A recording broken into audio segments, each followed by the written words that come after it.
नाज़नी सुनो ना, तुम्हें तुम पे हक तो दो ना, चाहे तो जान लो ना। ला ला ला ला ला हो। साला ये ना यही दिक्कत है, पता है, सेलिब्रिटी लोग के साथ में शूट करने में टाइम पे नहीं आते। आप बैठो है क्या, इंतजार करो और क्या, बिस्किट खाते। कहाँ है, फोन लगाओ उन्हें यार एक बार भैया। अरे आ गए अरे सर मोड़ो कैमरा मोड़ो फटाफट। बहुत बढ़िया सर, वेलकम। मैं बढ़िया हूँ, आप कैसे हो? बढ़िया हूँ। कितनी हुई आज?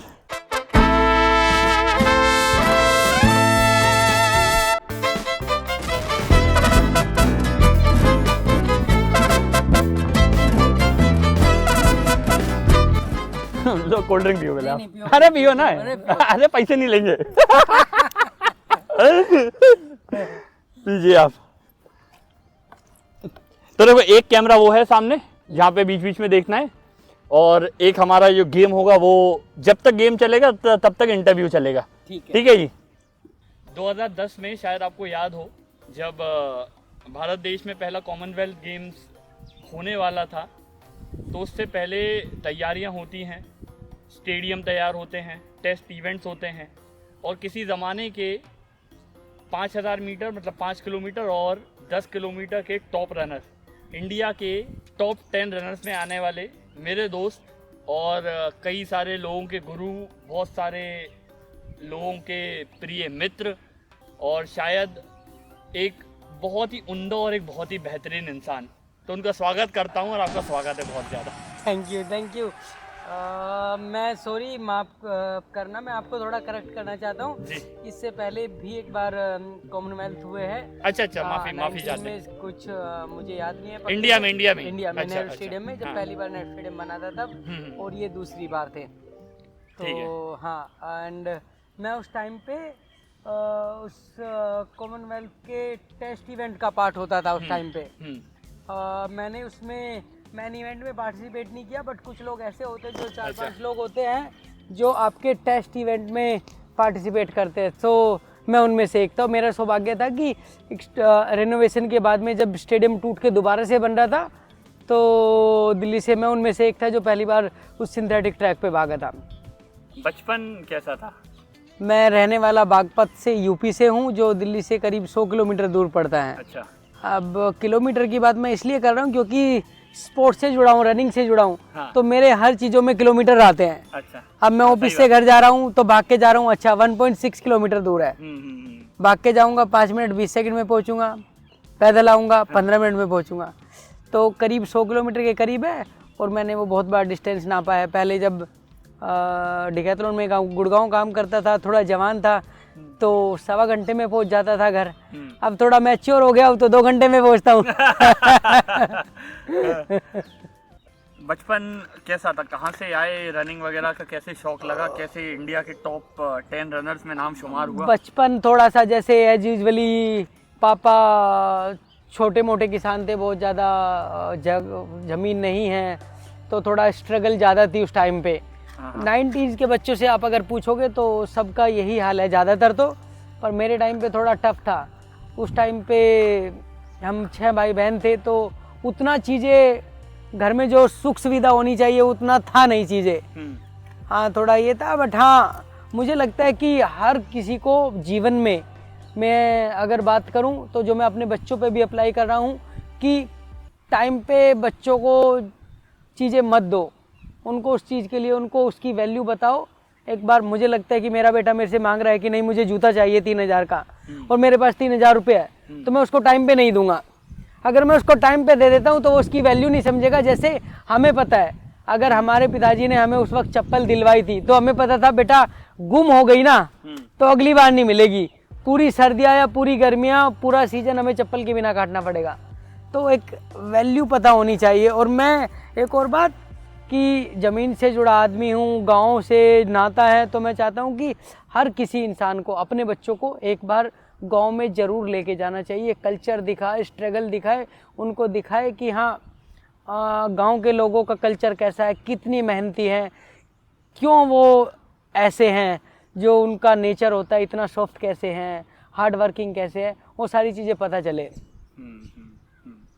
तो किसके ज़्यादा करीब थे, माता जी के या पिताजी के? जब तक माँ थी पिताजी थे तो लगता था कि माँ के बहुत करीब हूँ, लेकिन एक दौर ऐसा आया जो मेरी लाइफ का बहुत टफ पार्ट था। उसमें मैंने मुझे लास्ट टाइम पे पता चला कि पिताजी को कैंसर है, तो मैंने डिकैथलॉन से 3 महीने की सबैटिकल लीव ली। अच्छा। हाँ, डिकैथलॉन में मुझे करीब 10 साल हो गए हैं, तो सबैटिकल लीव लेने के बाद में 3 महीने की मैंने छुट्टी ली। मैंने सोचा कि देखो पैसा तो आता रहेगा, माँ बाप नहीं मिलेंगे, और उसमें मैंने कोशिश करी कि हाँ उस टाइम पे अपने पिताजी के साथ में रहूँ। तो जो बॉन्डिंग बनी ना उस वक्त, वो मुझे लगता है कि वो मेरी जो माँ के लिए मेरा प्यार था वो उससे कहीं ज़्यादा थी। और अब मैं उतना अपनी माँ को मिस नहीं करता जितना मैं अपने पिताजी को मिस करता हूँ। वो हर किसी भी छोटे मोमेंट पे अगर मेरा बेटा मुझसे हंसी मजाक कर रहा है, खेल रहा है, बातें कर रहा है, तो मुझे लगता है कि पिताजी होते तो ये होता। घर में कुछ फंक्शन है, कुछ भी है, लगता पिताजी होते तो ये होता। तो मैं अपने पिताजी के बहुत करीब हो गया था इस टाइम पे आके, और आज भी मैं उनको बड़ा मिस करता हूँ। तो देखिए क्या है, फॉर्मेट क्या है ना अपना, कि जब तक लूडो चलता रहेगा तब तक आपकी और हमारी बात चलती रहेगी। ठीक है, ठीक है। तो रोल, कैमरा और चाल चलते हैं। तो पहली चाल आप चलो। ठीक है जी, ठीक है। यहाँ पे जल्दी 2 1 में खुलवा लें या 6 में खोलें? 6 में लॉन्ग अरे यार। लॉन्ग डिस्टेंस तो थोड़ा स्लो भागता हूँ स्टार्टिंग में। अच्छा, तो मुझे ये भी एक, चूंकि मैंने आपके साथ में काम किया है तो मुझे ये भी पता है कि एक बार आपको मिल्खा सिंह से मिलने का सौभाग्य मिला था। क्या हुआ था उस वक्त? उस वक्त मिल्खा सिंह से भाग मिल्खा भाग की शूटिंग चल रही थी। हाँ। तो जो मेरे कोच है वो मिल्खा सिंह को बड़े अच्छे से जानते हैं।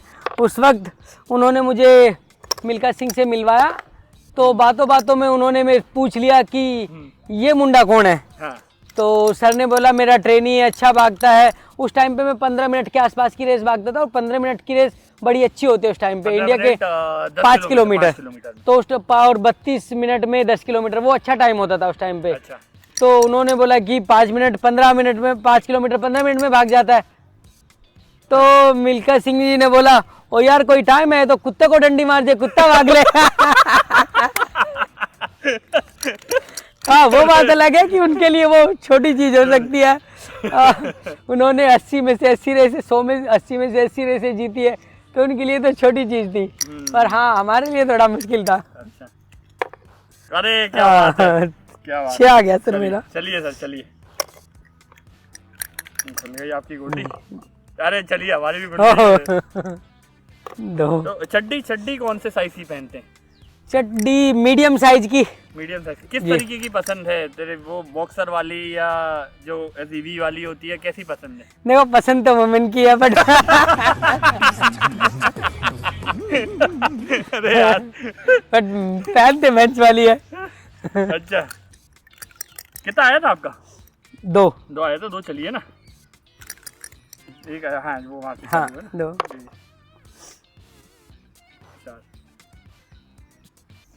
तो आप अपने जीवन में सबसे ज़्यादा कौन ऐसा आदमी मिला जिसकी राय सबसे ज़्यादा आज तक रह गई कि अरे ये इस आदमी ने कुछ ऐसी राय दी थी कि हाँ, जिसने क्या ज़िंदगी में कुछ परिवर्तन ला दिया? कि जो मेरे पिताजी ने मुझे एडवाइस दी थी वो ये थी कि बेटा देखो, कोई आदमी कुछ भी करे, कोई आदमी देखो, कल को अगर आदमी मान लो कि जैसा आप देखते हैं सोशल मीडिया पे कि लोग गाली बक रहे हैं अपने वीडियोस में, लोग वल्गर कंटेंट बना रहे हैं, पुनीत सुपरस्टार को देखते हैं तो वो नाले में नहा लेता है। हाँ। तो दुनिया कुछ भी करे, उससे ना अपने दिमाग को मत मरने देना, कि अपना दिमाग हमेशा जिंदा रखना, क्योंकि दिमाग ही है जो तुम्हें आगे ले जाएगा या पीछे लेकर जाएगा। देखो अभी क्या है कि अगर जब दिल्ली आ रहा था गांव से, तो मेरे घर वालों को स्पोर्ट्स के बारे में कुछ नहीं पता है। हाँ। तो उन्होंने, मेरे पिताजी ने एक ही बात बोली थी, भाई जा तो रहा है बट हमारा नाम खराब मत कर देना। और मैं उसी पे रहा, कोई ऐसी चीज़ें नहीं कि शिकायत घर पे गई हो। दिल्ली में इतने साल हो रहा है, कभी दारू बियर ये वो नशा कुछ नहीं किया है। तो बस वो कोशिश की है कि जो मेरे पिताजी ने बोला था उसको अप्लाई करें अच्छे से। चलिए ये तो ठीक है, पिताजी ने बोला कि आप सर 6 आ गए हैं। तो सर फिर से गोटी खोल लो, आप है आगे बढ़ा लीजिए, आपकी मर्जी है। ये 1 नहीं यहाँ पे नहीं, अभी आप यहाँ से आगे चलेंगे। 1 2 3 4 5 6। एक और बार आपके साथ, एक और चांस। वो बहुत दिन हो गए खेला नहीं ना। जी जी कोई दिक्कत नहीं है। तो ठीक है, पिताजी ने दारू पीने का मना किया, पिताजी ने बोला कि हमारा नाम बचाए रखना, ये सारी चीजें कहीं पिताजी ने, बात समझ आती है। पिताजी ने ये भी तो कहा होगा कि गर्लफ्रेंड मत बनाना, ये मत करना क्योंकि एथलीट की तो कहा जाता है कि हर स्टेशन पे गर्लफ्रेंड होती है, कितनी सच बात है। नहीं देखो, स्पोर्ट्स में अगर ये नहीं है ना तो स्पोर्ट्स अधूरा है। नहीं तो ये कैसी बात हुई कि अगर आपके पास लड़की नहीं है तो आप स्पोर्ट्स नहीं कर सकते? ये तो मतलब बहुत ऐसी छोटी बात हो गई है। तो छोटी तो देखो, आप अगर सोच को छोटी रखते हो तो छोटी लगती है मुझे लगता है। अच्छा। बट अगर आप जब मैं अपने इस पॉइंट ऑफ व्यू से देखो, अगर आपकी गर्लफ्रेंड है और आप एक अच्छे रिलेशन है आपके, तो आपका हर दिन नया होता है, हर दिन एनर्जी का होता है और आपको एक अच्छा करने की चाह होती है। स्टेडियम में, ग्राउंड पे आप पावर लगाते हो, आप हर दिन दिखाते हो कि हाँ नहीं भाई मुझे आज अच्छा करना है, तो आप अपना 100% दे रहे होते हो उस वक्त। जब गर्लफ्रेंड पे ग्राउंड होती है ना, तो आप अपनी पूरा प्रयास करते हैं किसी भी चीज में। तो मोटिवेशन के तरीके से देखा जाए तो फिर आपके पास तो काफी मोटिवेशन होगा। काफी सारी। तो 6 आया था और फिर 1 4 आया होगा ना? हाँ। नहीं बहुत सारी तो नहीं थी, एक ही गर्लफ्रेंड थी, बट अगर बात करें तो एक ही 4 के बराबर थी। हाँ, एक ही 4 के बराबर थी और उसने मेरी बड़ी हेल्प करी है। अच्छा। मेरे उस टाइम पे काम आई है सर। अगर मैं आपको उस टाइम का फोटो दिखाऊंगा तो शायद आप भी बोलोगे यार एक गांव का चूतिया सा बंदा है। तो उसने मुझे उस टाइम पे पसंद किया। और होता क्या है कि मैंने दिल्ली में एक चीज़ देखी है, मैं सबको बताना चाहता हूँ। देखो फेस कुछ नहीं होता, लोग आपके टैलेंट पे, आपके हुनर पे, आपके पैसे पे जाते हैं सब लोग। उस टाइम पे मेरे में थोड़ा टैलेंट था। दिल्ली में मैं continuously 6 to 7 time continuously champion था, Delhi state champion, university champion था 3 बार लगातार। तो उस वक्त लोगों को लगता है कि हाँ भाई अच्छा बंदा है, थोड़ा ज़मीन से जुड़ा था तो इसलिए। अच्छा।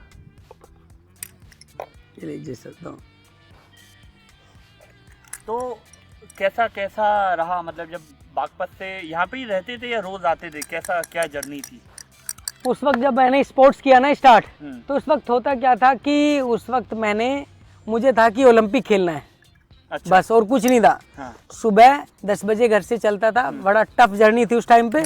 सुबह 10 बजे घर से चलता था, घर से चलने के बाद में यहाँ पे 3 बजे तक स्टेडियम आता था, 4 बजे प्रैक्टिस होती थी, 4 बजे प्रैक्टिस करके सर्दियों में 6 बजे के करीब यहाँ से निकलता था, 8 बजे की ट्रेन पकड़ के 9:30 बजे के करीब घर पहुँचता था रात को, सर्दियों में।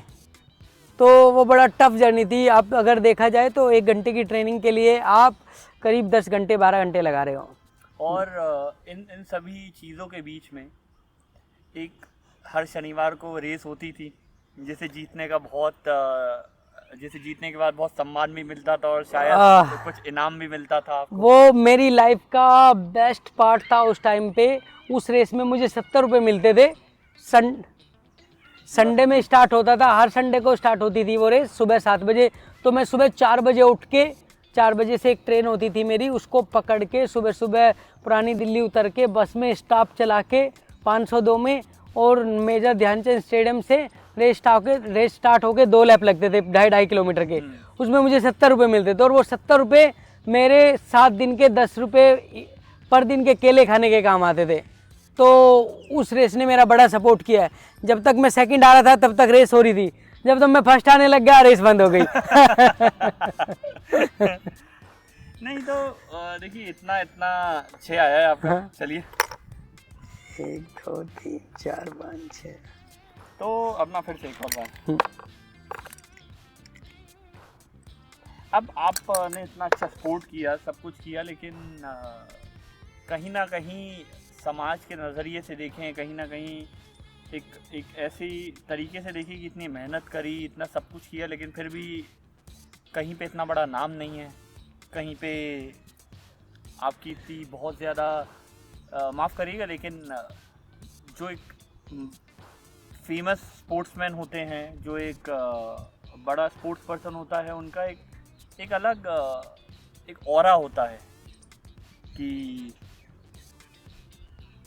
कहीं निकल जाते हैं तो नमस्ते हो रहा है, काफ़ी सारी चीज़ें। हाँ, मैंने देखा है कि स्टेडियम में आपका बहुत सम्मान है, वहाँ पे आपको बहुत प्यार किया जाता है, लेकिन फिर भी इतनी मेहनत करने के बाद शायद जो मिलना चाहिए था वो मिला नहीं। इसको किस नज़रिए से देखते हैं? नहीं देखो, ये ना हमारा, मैं अगर इसको बात करूं तो इस समाज हाँ ऐसा है कि इसको क्रिकेट के सिवाय कुछ दिखाई नहीं दे रहा होता है, सबसे बड़ी, और ये सच है इस दुनिया का, इस स्पेशली इंडिया का तो ऐसा है कि इनको क्रिकेट के सिवा कुछ दिखाई देता नहीं है। हाँ, ये बात अलग है कि जो मैं चाहता था वो शायद नहीं मिला है, बट जहाँ पे भी हूँ स्पोर्ट्स की वजह से और मैं खुश हूँ। किसी ने कहा है कि एक कहावत है कि देखो मेरे दोस्त, पैसा खुदा तो नहीं पर खुदा से कम भी नहीं। अच्छा। तो पैसा मेरे पास जितना है मेरे लिए काफ़ी है, और दूसरे किसी एक और आदमी ने भी कहा है कि भाई खुश रहने के लिए पैसे की ज़रूरत नहीं होती, इंसान अगर खुश रहना चाहता है तो बिना पैसे की भी रह सकता है। तो जो मैं काम कर रहा हूँ मैं बड़ा खुश हूँ, मेरे इंटरेस्ट का काम है, मैं लोगों को हेल्प कर देता हूँ, ज़रूरी नहीं कि मैं फाइनेंशियली हेल्प करूँ, थोड़ा किसी फिजिकली हेल्प करूँ, किसी की मेहनत करके हेल्प करूँ। हाँ, ये है कि जो मैं काम कर रहा हूँ मैं लोगों को एडवाइज करके हेल्प करता हूँ और मुझे बड़ी संतुष्टि होती है इस काम में, तो मैं खुश हूँ।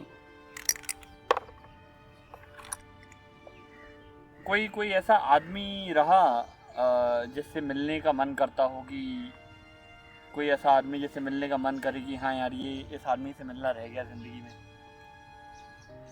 या जिससे मिलने का मन हो अभी आगे चल के? आगे चल के अगर बात करें तो बड़ा मन था कि अपने टाइम का एक रनर होते थे, लॉन्ग डिस्टेंस रनर, उनका नाम था कार्ल लुईस। अच्छा। मेरे कोच के भी बहुत अच्छे दोस्त थे, तो मैंने सोचा था कि ओलंपिक खेले थे अपने टाइम पे। हाँ। तो मैंने सोचा था कि बड़ा मन था, और जिस टाइम पे पैसे नहीं होते थे ना, तो सोचा था कि कीनिया जाऊंगा, जाके प्रैक्टिस करूंगा, इंडिया रिकॉर्ड ब्रेक करूंगा, ओलंपिक पार्टिसिपेट करूंगा, बट फाइनेंशियली सपोर्ट ना होने की वजह से वो हो नहीं पाया।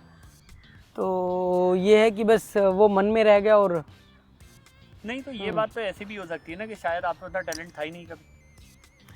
नहीं, हो सकता है। देखो क्या होता है कि जब आपने अपना 100% नहीं दिया है ना, तब आपको लगना चाहिए कि नहीं शायद इतना टैलेंट नहीं था, या फिर आपको लगता था कि कहीं कमी रह गई है या कहीं ना कहीं कसक रह गई है।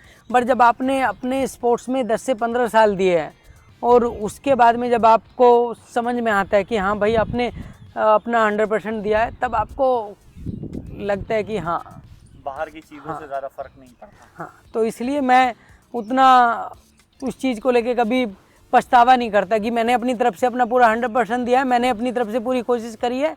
बहुत बार क्या होता है कि किस्मत में भी होता है वैभव सर, अगर आपकी किस्मत में नहीं है ना तो मिलता नहीं है चीज़ें, तो मेरे साथ थोड़ा वो रहा है। समझ गया मैं। मेरा ये अगला सवाल भी था एक, चलिए मेरा एक अगला सवाल भी था कि ज़िंदगी में किस्मत बड़ी होती है, मेहनत बड़ी होती है, भाग्य है, या फिर सर दोनों का साथ बहुत ज़रूरी है। अगर आप मेहनत कर रहे हो तो ज़रूरी नहीं है कि आप चैंपियन बन जाओगे। देखो, एक बाहर का एक प्लेयर आया था, कोच आया था, उसने बोली थी कि Indian people doing work like a donkey, be like a horse, smart work करो तभी तो जीतोगे। घोड़ा तभी तो जीतता है स्मार्ट वर्क करके। तो ज़रूरी नहीं होता कि मेहनत से भी होती है बहुत सारी चीज़ें। तो मुझे लगता है कि दोनों चीज़ों का होना बहुत ज़रूरी है, जो मैं 100% बिलीव करता हूँ कि हाँ जो इतनी मेहनत की है मैंने, अगर किस्मत भी अच्छी होती तो शायद कहीं और होते। अच्छा, आपकी डीकैथलॉन में जॉब लगी थी जी, 2015 की बात है ये। तो मुझे किस्सा याद आता है कि जब आपकी जॉब पक्की हो गई थी, उसके बाद भी काफ़ी समय तक आप खुद श्योर नहीं थे कि वो जॉब मिल गई है नहीं मिली है, क्या था वो, क्या नहीं था? मैं जो आपको बता रहा था ना अभी किस्मत की बात, हाँ। मैं उसी को लेके बात करता हूँ, क्योंकि मुझे मेरे इससे पहले के जो इंसिडेंट थे, जैसे मेरा सीआरपीएफ में हो रहा था उस वक्त, मैं 5 किलोमीटर में फर्स्ट आया, 10 किलोमीटर में सेकंड आया, मैं ज्वाइन करने वाला था, मेडिकल हो गया था सब कुछ, उन्होंने बोला 15 से 20 दिन के बाद में आपका हो जाएगा, ज्वाइनिंग लेटर घर पे आएगा, तो वो नहीं हुआ। फिर बीएसएफ का ट्रायल दिया, उसमें भी नहीं हुआ। तो फिर ये जो मुझे लास्ट में ऑप्शन दिख रहा था, इसमें क्या हुआ कि मैंने अपना इंटरव्यू दिया, इंटरव्यू में बड़ा तो इंटरेस्टिंग हुआ था। उन्होंने मेरे से पूछा कि भाई अगर हम आपको ज्वाइन हायर करते हैं तो आप क्या कोई क्वेश्चन है तो बताओ। तो मैंने बोला देखो भैया ये तो नहीं होगा कि भाई छुड़वाओगे तो नहीं जॉब को। तो मैं बड़ा श्योर नहीं था किस्मत को लेके, और मैंने एक तेजबीर होते थे उस टाइम पे जो मेरे डिपार्टमेंट मैनेजर थे, मैंने उनको 4-5 बार फोन कर दिया कि भाई जॉब है ना पक्का करवाऊं। पर डिकैथलॉन का कल्चर अगर बात करें उस टाइम का, अगर ह्यूमन की बात करें तो वो लोग बहुत अच्छे थे, और वो बड़े अच्छे से, जब भी मैंने उनको कॉल किया उन्होंने बड़े अच्छे से ट्रीट किया, उन्होंने बड़े अच्छे से समझा। बट होता है ना कि देखो इंसान जब दूध से जल जाता है ना, छाछ को भी फूंक मार मार के पीता है, तो मैंने उनको इसलिए 4-5 बार कॉल कर दिया था। अच्छा चलिए, चलते रहिए, बीच बीच में रुकिए मत। तो आज जो आपके सारे भाई हैं, बाकी सब लोग हैं, वो अगर आपको वो किस नज़रिए से देखते हैं, स्पोर्ट्स किया आपने तो उनके नज़रों में क्या किस प्रकार की भावना है? देखो सर, गांव में स्पोर्ट्स से ज़्यादा ज़रूरी है कि इंसान अपने बच्चों को अच्छे से पाल पा रहा है, अपनी ज़रूरतों को पूरी कर पा रहा है, तो मतलब वो सक्सेसफुल है। अच्छा, अगर मेरी नज़र में बात करें तो हाँ, ये है कि अगर स्पोर्ट्स में कुछ नहीं है, स्पोर्ट्स की वजह से कुछ नहीं मिलता, उनको अपने एफर्ट लगा के मुझे कहीं ना कहीं कुछ कराना पड़ता, तो मैं मानता कि चलो उनको स्पोर्ट्स उनके नज़र में ख़राब था। बट हाँ, कभी स्पोर्ट्स से जॉब लगी है तो उनको लगता है कि चलो कुछ ना कुछ खुद अपने आप किया है, तो दोनों भाई बड़े खुश हैं, उनको कोई प्रॉब्लम नहीं होने लगता है कि ठीक है। और मैं उनका थैंक यू बोलता हूँ घर वालों का कि उन्होंने मुझे सपोर्ट किया, कि कम से कम मना तो नहीं किया कि भाई नहीं ये नहीं करोगे, कुछ और करो। अब तो 2 बच्चे भी हैं। हाँ। क्या नाम है उनका? एक का नाम सम्राट, एक का नाम विराट। नाम भी इसलिए रख दिया था सम्राट, नाम इसलिए रखा कि अगर मैं फ्यूचर में कभी स्पोर्ट्स कराता हूँ, जो हर स्पोर्ट्समैन सोचता है कि भाई जो मैंने नहीं किया मेरा बेटा करे। अच्छा। तो मुझे लगता है कि अगर मैंने कभी अपने बेटे से स्पोर्ट्स कराया तो सम्राट ऐसा नाम होगा कि हाँ, लोगों के जहन में रह जाएगा। जैसे जीतेगा लोगों के जहन में रहेगा कि उसे याद नहीं करना पड़ेगा यार वो 2010 में 2015 में कौन जीता था, नहीं, झट से नाम याद आएगा सम्राट जीता था। हाँ। ये हाथ पे टैटू देख रहा हूँ, पहली बार है ये मेरा जो हाथ पे मैंने टैटू देखा। कब बनवाया था? सर ये बनवाया था, मैं एक एयरटेल मैराथन भागा था और उसमें मैं कॉलेज कैटेगरी में फर्स्ट आया था। अच्छा। तो उस वक्त मैंने ये बनाया था। ये मेरा, कभी भी लोग बोलते हैं कि टैटू नहीं बनवाओ, ये नहीं बनाओ, वो नहीं बनाओ, पर मेरे लिए ये एक तरीके से मेरी याद है और ये मेरा पैशन है जो उसको जिंदा रखता है। अच्छा। इससे मुझे हमेशा याद रहेगा कि हाँ भाई मैं स्पोर्ट्समैन था। एक जो स्पोर्ट्स की जो आग है वो हमेशा रहेगी इसमें। तो उस वक्त बनवाया था और लोगों को भी बड़ा अच्छा लगता है। बहुत बार डिकैथलॉन में बहुत लोग देख लेते हैं तो बोलते हैं कि हाँ यूनिक है, अच्छा है बहुत, तो इसलिए बना लिया था। गांव में कल्चर नहीं है ये। अच्छा। जो नज़रिया होता है समाज का, समाज तो आपको इसी चीज़ पे तोलता है कि आपके पास कितने पैसे हैं, घड़ी कौन सी लगाई है हाथ में, जूते कितने रुपए के पहने हैं। तो उन चीज़ों को देख के जो साथ वाले लोग थे वो आगे निकल गए, वो शायद आज बहुत बेहतर जगहों पे हैं। उन चीज़ों से दिल में मलाल होता है कि यार कहीं ना कुछ छूट गया ज़िंदगी में। सर वो बिल्कुल नहीं होता और वो मुझे लगता है कि होना भी नहीं चाहिए हर इंसान को। हर इंसान की अपनी अपनी खुद की पर्सनल लाइफ है और हर इंसान का अपना खुद का गोल है, वो अपने तरीके से चल रहा होता है। जैसे अभी ये गोटी चल रही ना, जब 6 आएगा वो 6 चलेगा, जब 3 आएगा 3 चलेगा। तो और भाग्य की बात है ये। हाँ, वो भाग्य की बात है और उसमें मुझे नहीं लगता कि इंसान को पछतावा करना चाहिए कि भाई आप ये नहीं किया, वो नहीं किया। हाँ, इंसान को खुश रहना ज़रूरी है और वो जितनी जल्दी समझ ले इस चीज़ को उतना अच्छा है। दूसरों की चीज़ को देख के आप परेशान हो रहे हो, ये नहीं है वो नहीं है, तो उसमें कुछ नहीं। हाँ ये है कि कभी कभी लगता है जब वाइफ बोल देती है आपके पास घर नहीं है, ये ले लो, गाड़ी ले लो, ये ले लो, तब कभी लगता है कि हाँ इंसान के पास में थोड़ी बहुत ज़रूरी है। बस मुझे लगता है कि पैसा जिस चीज़ के लिए बना है, ज़रूरी बना है पैसा। जो मुझे मेरे पर्सनल में एक्सपीरियंस है कि जब आपका अपना परेशान हो ना तो उस वक्त पैसा रुकावट ना बने, बस पैसा उस चीज़ के लिए ज़रूरी है, बाकी कभी पैसे की ज़रूरत है ही नहीं है। बहुत सुंदर, बहुत सुंदर। तो पहले के और आज के जो एथलीट्स हैं, देखिए आपने एक बात बहुत अच्छी कही कि इस देश में शायद क्रिकेट के अलावा कुछ और दिखता नहीं है, और शायद इसीलिए इंडिया में एथलीट्स की और बाकी स्पोर्ट्स में जो प्लेयर्स हैं उनकी हालत बहुत ज़्यादा ख़राब है। गिनती के 2-4 नाम याद आते हैं जो रनर्स भी हैं। एक लेडी रनर थी बहुत पुरानी, नाम पीटी उषा। पीटी उषा शायद रनिंग एसोसिएशन में ही कुछ हैं वो, अभी मैं जानता नहीं हूँ। एथलेटिक्स फेडरेशन में सेक्रेटरी आई थिंक, सेक्रेटरी हैं। तो देखिए अब उस टाइम पे कई सारे लोग होंगे जो भागे होंगे। ये फ़ोन आ रहा है तो उठा लीजिए, कोई दिक्कत नहीं। तो कई सारे लोग होंगे, लेकिन शायद उन 1000 लोगों में सिर्फ एक वही थी जिन्होंने जो शायद अपना मुकाम बना पाई, बाकी कोई आगे निकल नहीं पाया। तो इस चीज़ को किस तरीके से देखते हैं? सर वही जो अभी बात चल रही थी कि किस्मत, सर बहुत ज़रूरी नहीं होता है कि सबकी एक जैसी हो। अब अगर मैं एग्जांपल दूं, मेरे पास में 10 गायें हैं तो 10 की 10 ना 10 लीटर दूध नहीं दे सकती, कोई 3 देगी, कोई 5 देगी, कोई 8 देगी। तो सबका अपना अपना खुद का होता है। और हाँ, दूसरा ये है कि आप जिस काम को कर रहे हो कितनी शिद्दत से कर रहे हो, कितने रूल के साथ में कर रहे हो। जो भी आप स्पोर्ट्स कर रहे हो उसमें रूल बहुत ज़रूरी है सर। अब सपोज करो कि आप स्पोर्ट्स कर रहे हो, कुछ भी खा ले रहे हो, 12-12 बजे तक घूम रहे हो और टाइम पे नहीं सो रहे हो, फ़ोन देख रहे हो, स्ट्रेचिंग टाइम पे नहीं कर रहे हो, पानी टाइम पे नहीं पी रहे हो, वर्कआउट टाइम पे करने के बाद में डाइट अच्छे से नहीं ले रहे हो, तो सर छोटी छोटी चीज़ें बहुत बार चैंपियन बना देती है। अब सपोज़ करो मैं आपसे अच्छा हूँ, लेकिन मैं कंटिन्यूसली नहीं आ रहा, कभी भी छुट्टी मार लेता हूँ, कभी कभी मैं आपको पार्क में, कभी मार्केट में दिख जाता हूँ, दोस्तों के साथ घूम रहा हूँ, लेकिन आप मेरे से ख़राब हो, लेकिन आप कंटिन्यूसली स्टेडियम आते हो, कभी बंक नहीं मार रहे हो और टाइम पे सोते, खाना खाते हो, तो डेफिनेटली आप एक दिन अच्छा करोगे और सब ऊपर जाओगे, मेरे से भी जीतोगे। फिर मैं बोलूँगा यार ये बंदा मेरे से जूनियर होता था और इतना अच्छा नहीं था, लेकिन अब अच्छा करने लग गया। तो सर कभी कभी होता है कि इंसान की वो मेहनत हमें ट्रैक पे दिख रही होती है, वो जो उसने स्ट्रगल किया पीछे का वो हम नहीं देख पा रहे होते हैं, और वो जो स्ट्रगल है वो कभी आपको ग्राउंड में दिखता है। अच्छा है सर मेरा अब दोबारा से। क्या बात है, सारी गुटी खुल रही है। अरे क्या बात। चलिए फिर से चलिए। हगते वक्त क्या सोचते हैं? सुबह जब हल्के होने जाते तो क्या क्या क्या ख्याल होता है मन में? हगते वक्त तो बस एक ही ख्याल आता है, किसका पैसा लिया है, किसको देना है, बस। जाते भी हल्के और क्या दिमाग से भी हल्के। वही बस ज्यादातर तो यही याद आता है, और तो कुछ ऐसा नहीं है। आजकल तो लोग फोन देखने लग गए तो वो भी याद नहीं आता है। अच्छा हाँ, सही बात है, सही बात है। तो मोबाइल एक ऐसी चीज है वैभव भाई, ये आपको आप लैट्रिन में भी लेके जाते हो और मंदिर में भी लेके जाते हो।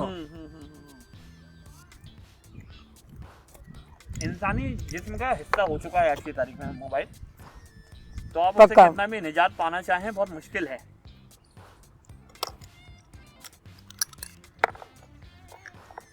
तो कोई ऐसा किस्सा याद आता है कि दिल्ली में कहीं गए, कुछ ऐसा किस्सा हुआ जो जिंदगी भर के लिए बहुत वैसी चीज बन गई कि हाँ? मैं फनी मोमेंट बता देता हूँ। जब मैं गांव से आता था तो क्या होता था कि एक हमारे बीच में खेकड़ा गांव आता है, तो उस खेकड़ा गांव के भी 4-5 रनर नेहरू स्टेडियम में आते थे भागने।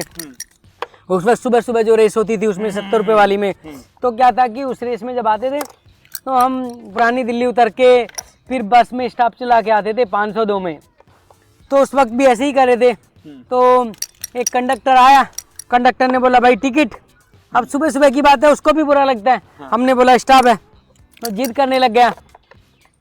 तो हम में से एक बंदे ने बोला, हमारे सीनियर थे, बोलते भाई दे दो इसके पैसे दे दो और हम कप्तान साहब को बता देंगे। तो उनमें से एक ने हमें पैसे दे दिए, इतने पैसे होते नहीं थे, उसको 5 लोग थे, 2-2 रुपये का टिकट था, 10 रुपये दे दिए उसको, और टिकट लेके दे के चला गया। देने के बाद में जैसे ही ड्राइवर के पास पहुंचा, वहाँ से वापस आया, आके बोलता ये ले पकड़ो अपने 10 रुपए और कप्तान साहब को मत बताना। कप्तान साहब थे कौन? कोई नहीं थे, तो ऐसे ही बोल दिया था। तो एक फनी मोमेंट हमेशा याद रहेगा। एक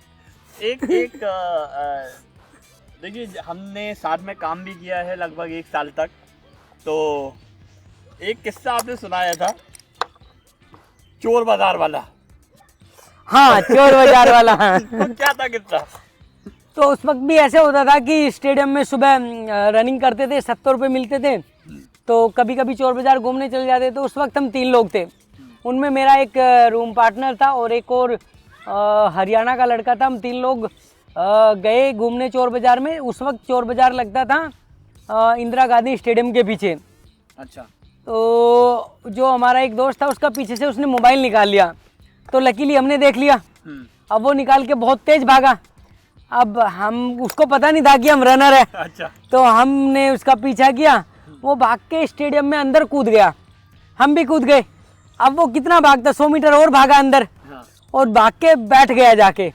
हमने उसको पकड़ा, हमने उसको मारा नहीं, हमने उसका कंधा पकड़ा और उसको बोला उठ भाग। और वो उठने को तैयार नहीं, दोनों तरफ से पकड़े, हाथ उठाया, भाग। फिर से 10 मीटर भागा, फिर से बैठ गया। तो वो बड़ा अच्छा किस्सा था हमारा। उसको पता नहीं था कि हाँ भाई रनर से पाला पड़ा, और बड़ी हाथ पैर जोड़ के फिर हमने उसे छोड़ा, मारा तो नहीं, हाँ 1-2 लगाया होगा, बट हाँ ये था कि हमने उसको ऐसे बता दिया कि आगे से जल्दी से किसी को जो रनिंग के कपड़े पहने हैं, उसको स्पोर्ट्स के कपड़े पहने हैं, उसको जल्दी से चोरी नहीं करेगा। चलिए 5। सर आपकी 2 खुल गई है। हाँ 2 हैं। आप चलिए, आपकी तो पहुंचने वाली हैं 2 घर में। जब पहली बार कब था कि जब लगा जिंदगी में कि यार अब ना स्पोर्ट्स जो किया है शायद उसका एक फल मिला है, कि मैंने इतने सालों तक रनिंग करी, इतने सालों तक मेहनत करी, तो उसका फल अब मुझे प्राप्त होने वाला है? सर 2 मोमेंट ऐसे हैं जिसमें लगा कि हाँ जो मैंने मेहनत करी है वो अब उसका फल मिला है। एक तो ये था कि जब मैं इंडिया कैंप में गया टाटा नगर जमशेदपुर, तो मैं श्री APJ अब्दुल कलाम से मिला था। अरे क्या बात, जो मेरे लिए मेरी लाइफ का ऐसा पार्ट है, और वो इंसान भी बहुत अच्छे है, जो मुझे लगता है कि हमेशा मेरे याद रहेगा। वो टाटा स्टील के कोई और जैसे कुछ उनका किसी चीज़ का उद्घाटन करने आए थे, तो उस वक्त जो इंडिया के टॉप रनर थे उस वक्त उन सबको मिलाया था। तो इंडिया कैंप में हम करीब 10 लोग थे, हम 10 लोग उनसे मिलने गए थे। तो मेरी लाइफ का एक तो ये पार्ट था जब लगा कि हाँ स्पोर्ट्स करके फ़ायदा हुआ है।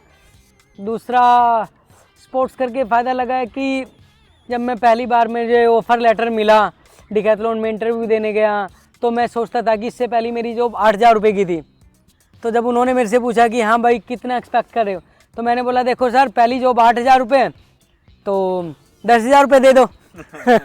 तो वो भी मुस्कुराने लग गई थी लेडी। एंड जब उन्होंने मुझे बोला, उन्होंने मेरा इंटरव्यू के बाद में बोला कि बैठो अभी बताते हैं क्या करना है। तो मैं बैठा, वो ऑफ़र लेटर लेके आए, उसने पीछे छुपा लिया, मुझे दिख गया था। अच्छा।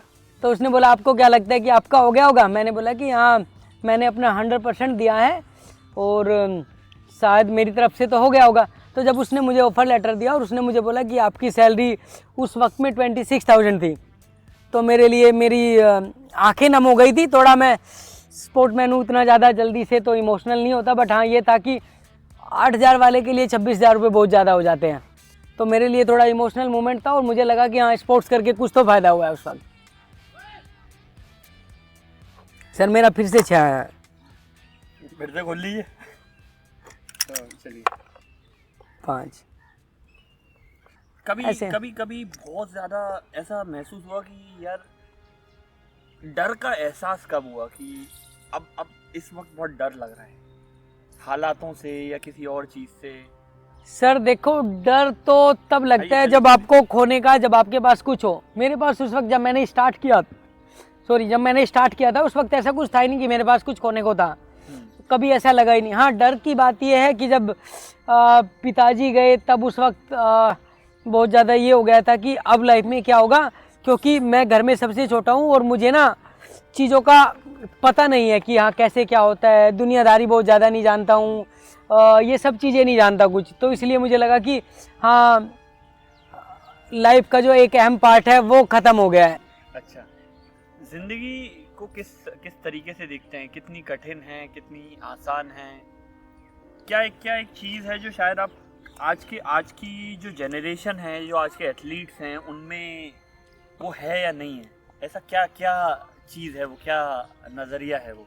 सर जिनकी देखो कभी कठिन होती नहीं है, हम उसको बना देते हैं। जो मैं अपने तरीके से देखा जाऊँ, हाँ एक स्ट्रगल का टाइम आता है जब आपको बहुत ज़्यादा लाइफ में स्ट्रगल करनी होती है, आपकी जॉब को लेके, अपने करियर को लेके, अपने जिस चीज़ में आप जाना चाहते हो स्पोर्ट्स को लेके, हाँ वो टाइम टफ हो सकता है, लेकिन कभी ऐसा है ही नहीं कि हाँ बहुत ज़्यादा परेशानी वाला है ही नहीं रहा। वो आपको बस वहाँ पे स्ट्रगल करना होता है।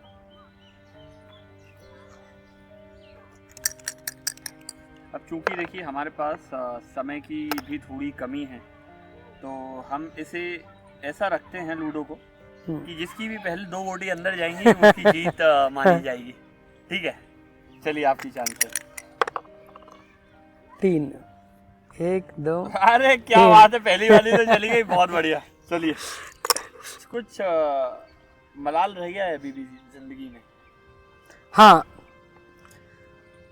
सर, लगता था कि इंडिया रिप्रेजेंट करना है, इंडिया खेलना है, इंडिया का ब्लेजर पहनना है, वो एक मलाल रहेगा। जो मेरे कोच का सपना था, जो मुझे पूरा करना था, वो नहीं कर पाया, वो ज़िंदगी में हमेशा रहेगा। और जैसे कि हर एक इंसान सोचता है, हर एक स्पोर्ट्समैन सोचता है कि हाँ वो जो मैंने नहीं किया मेरा बेटा करेगा, मैंने भी सेम यही सोचा है कि मैं नहीं तो मेरा बेटा करेगा। हाँ एक अच्छी गाइडेंस मिलेगी जो मुझे नहीं मिला है, जो उस टाइम पे बड़ा टफ था मेरे लिए, तो वो मैं अपने बेटे को दूं। और कम से कम मेरा बेटा अगर वर्ल्ड चैम्पियनशिप ना खेले, ओलंपिक ना खेले, तो इंडिया में तो टॉप करे, इंडिया में इंडिया रिकॉर्ड बनाए, इंडिया चैम्पियन बने। मुझे याद है कई सारे आपके दोस्त हैं जो ओलंपिक्स भी खेले हैं, कई दोस्त हैं जो आपके अर्जुन अवार्डी विनर्स हैं। बहुत सारे लोग हैं, उनमें से एक है अंकुर धामा। अच्छा। बड़े अच्छे इंसान है, और वो इसलिए मेरे अगर मेरा पहला नाम याद आया तो वो इसलिए आया क्योंकि वो मेरे उधर के रहने वाले हैं, खेकड़ा के। हाँ अच्छा। खेकड़ा के, बागपत जिले के हैं, खेकड़ा के रहने वाले हैं। जो जिस गांव के बहुत भागने आते थे, और इंसान भी अच्छे है, बहुत बार मिलता रहता हूँ, तो वो बड़े अच्छे इंसान है। अच्छा, जब तक लूडो था तब तक ये बातचीत थी। ठीक, तो शायद आप भी थोड़ा लेट हो रहे हैं, तो इसको बात को खत्म करते हैं। एक छोटा सा किस्सा मुझे याद आ रहा है जो आपका और हमारा साथ में था। नाम नहीं लूंगा, लेकिन एक सरदार एक लड़का हुआ करता था आपके और हमारे साथ में, सरदार था।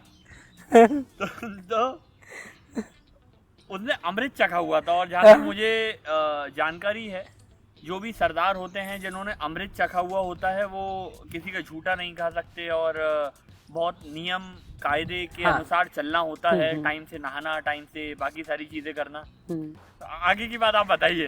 तो सबसे पहले तो मैं बता दूं कि सरदार जी बोलना होता है वैसे तो, बट हमारा बहुत पुराना दोस्त है, इतने सालों से दोस्त है, तो इसलिए हम सरदार बोल देते हैं, और उसे बुरा भी नहीं लगता इस चीज़ में, तो क्योंकि इतने सालों से रहे हैं। तो 2 चीज़ें उसके साथ हुई है। नंबर 1, तो जब उसने डिकैथलॉन ज्वाइन किया तो रिटेल का कल्चर नहीं था, जो भी अच्छे से लेडी बात करती थी तो उसे लगता है अब ये पटने वाली है। तो एक मोमेंट ऐसा आया था कि हाथ नंबर पे पर्ची पे नंबर लिख के रखता था, तो उसे लगता था कि नहीं इसको पकड़ा दूं। तो वो उसको मना किया, भाई ऐसे मत करना, ये कल्चर ही ऐसा है, लोग अच्छे से ही बात करते हैं। तो वो चीज़ है एक। तो दूसरा कि भाई उसके बाद में बंदा तो अच्छा है, फनी है, अच्छा है, पर ये था कि उसने डिकैथलॉन में रहते रहते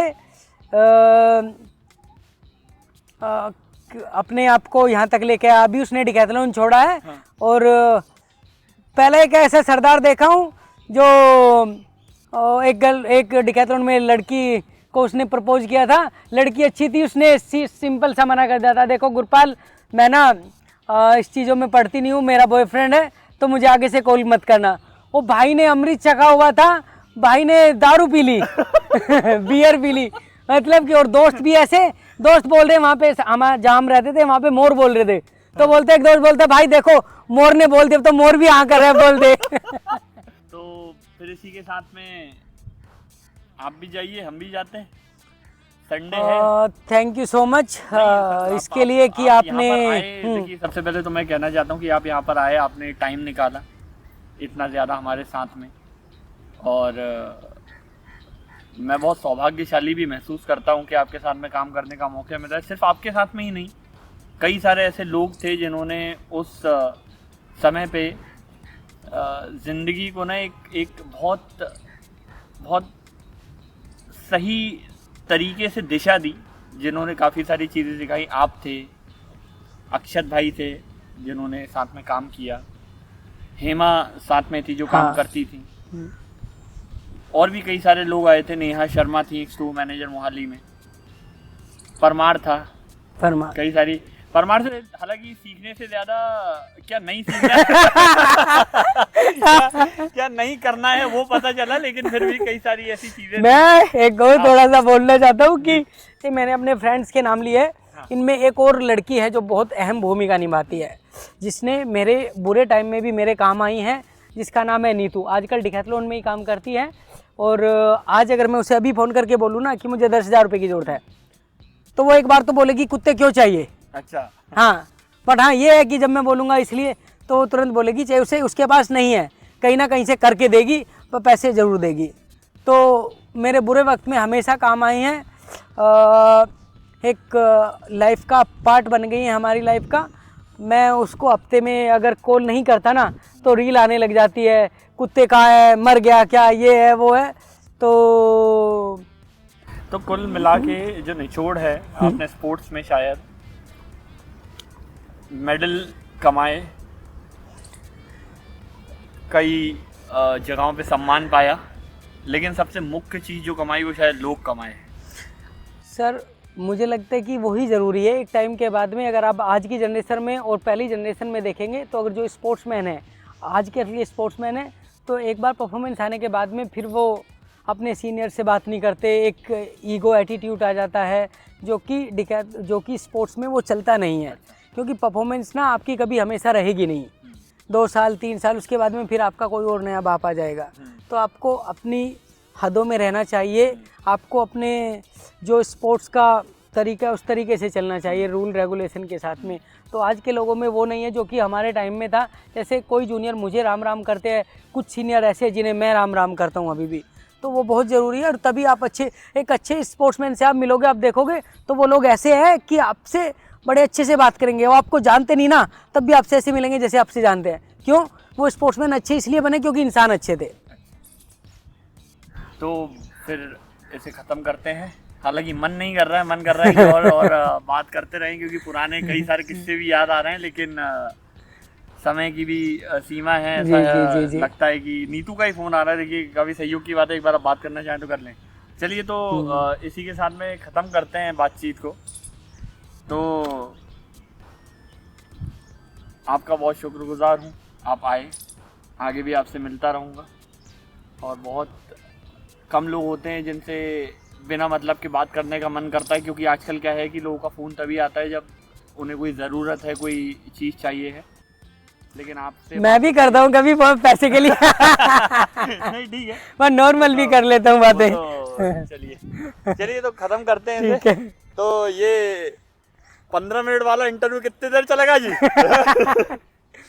15 मिनट वाला भाई 15 मिनट ही चलेगा ना भाई। यहाँ गर्मी हो रही है, डर लग रहा है मुझे तो देर से, ठीक है ना? यहाँ गर्मी हो रही है, मन नहीं कर रहा मेरा भाई। 15 मिनट वाला इंटरव्यू खत्म हो गया क्या भाई? भाई खत्म हो गया भाई। ठीक है, करे आता हूँ फिर मैं स्टोर किसी दिन। पक्का। देखो, वो जो सीट तक जाएगा वो फर्स्ट आएगा, ठीक है?